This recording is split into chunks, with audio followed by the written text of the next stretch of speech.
எறும்பிடமிருந்து கற்றுக்கொள்வது. 22,000 வகையான எறும்புகள் இந்த உலகத்தில் இருக்கு. இந்த எறும்புகள் தன்னை விட 20 மடங்கு அதிகம் உள்ள வெயிட்டை சுமக்கக்கூடிய திறன் கொண்டது.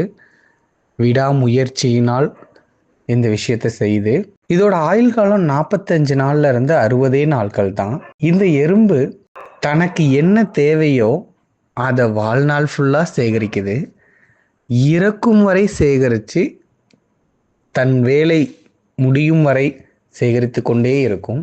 இதுகிட்ட இருந்து நம்ம கற்றுக்க வேண்டியது என்ன அப்படின்னா, ஒரு நாளில் 24 மணி நேரத்தில் 4 மணி நேரம் மட்டும்தான் தூங்குது, 20 மணி நேரம் உழைத்து கொண்டே இருக்குது. அந்த 4 மணி நேரமும் 1 நிமிடம் 1 நிமிடம் 1 நிமிடம் அந்த மாதிரி தான் எடுத்துக்கும். எத்தனோண்டா இருக்குது எறும்பு. அதுகிட்ட இருந்து நம்ம கற்றுக்க வேண்டிய விஷயம் இவ்வளோ இருக்குது. நம்ம வாழ்நாளில் அப்படியே ஆப்போசிட்டாக பார்ப்போம். இந்த பக்கம் எறும்பு, அடுத்து யானை. யானை எவ்வளோ பெரிய உயிரினமாக இருக்குது, அது எவ்வளோ வலு கொண்டதாக இருக்குது. அதோட சின்ன மைனஸ் காலில் அந்த சங்கிலியை சின்ன குழந்தையிலேருந்தே, அது குழந்தையாக இருக்கும்போதே என்ன பண்ணுறாங்க, காலில் கட்டி வச்சிடுறாங்க.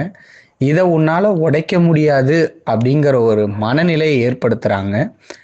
அது பெருசானதும் அந்த யானை என்ன பண்ண மாட்டேங்குது, இந்த சங்கிலியை நம்மளால் உடைக்க முடியாது அப்படிங்கிற எண்ணத்தில் போய் அது கடைசி வரைய உடைக்க முடியாமையே வாழ்நாள் ஃபுல்லாக சுதந்திரம் அடையாமையே இருக்குது. நம்மளும் இப்படி தான். நம்ம கூட இருக்கிறவங்க நெகட்டிவாக ஏதாவது ஒரு விஷயத்த சொல்கிறாங்க அப்படின்னா அவங்களுக்கு கீழேயே நம்ம நின்னுறோம். இந்த ஒரு விஷயத்தை மட்டும் நம்ம எடுத்துக்கணும். ஒரு வகுப்பறையில் ஒரு மாணவன் இருக்கிறாரு அப்படின்னா, மொத்தம் 10 மாணவர்கள் இருக்காங்க அப்படின்னா, அந்த 10 மாணவர்களில் ஒரு மாணவன் எப்படியும் பெஸ்ட் அப்படின்னு சொல்லி எடுப்பாங்க. எதனால் அப்படின்னா, அந்த மாணவனுடைய சிந்தித்தல் திறன் மற்றவங்களை விட அதிகமாக இருக்குது, மெமரி பவர் அதிகமாக இருக்குது, மார்க்கில் வந்திருக்காரு அப்படின்னு சொல்லி எடுப்போம். இதே ஒரு 100 மாணவரோட கொண்டுட்டு போய் விடும்போது, அந்த 10 மாணவரில் ஒருத்தராக வந்தார்ல, அவர் அந்த 100 மாணவரில் வரும்போது அவரோட அந்த ஐடென்டிட்டியை விட்டுருவார். அதுக்கு என்ன ரீசன் அப்படின்னா, இவ்வளோ பேர்த்தோட நம்மளால் போட்டி போட முடியுமா அப்படிங்கிறது தான்.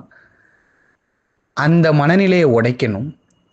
எங்கே இருந்தாலும் விடாமுயற்சி இருந்தால் கண்டிப்பாக வெற்றி அடைய முடியும் அப்படிங்கிறத நம்ம புரிஞ்சுக்கணும்.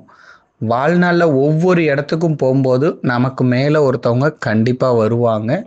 டேலண்ட்டாக இருக்கிற மாதிரி வரலாம், இல்லை நம்மளை விட பேசுகிற ஒரு சக்தி உள்ளவங்களாக வரலாம். எல்லா வித டேலண்ட்டும் அங்கே வர்றதுக்கு பாசிபிலிட்டிஸ் இருக்குது.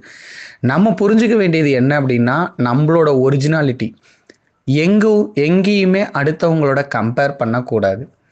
நம்ம அவங்களோட கம்பேர் பண்ணி நின்றாமல், நான் கண்டிப்பாக என்னோட பெஸ்ட்டை கொடுப்பேன் அப்படின்னு நினச்சா போதும். வாழ்நாளில் கண்டிப்பாக நம்ம சக்ஸஸ் அடைய முடியும். இதன் மூலமாக நான் தெரிஞ்சுக்கிட்டது என்ன அப்படின்னா, வாழ்க்கையில் நம்மளை நம்பணும். ஃபஸ்ட்டு கண்டிப்பாக நம்மளை நம்பணும்னா வாழ்க்கையே நம்மளை நம்பும். மற்ற எல்லாருமே நம்மளை நம்பி சுற்றி வர்றதுக்கான பாசிபிலிட்டிஸ் இருக்குது. தேங்க்யூ.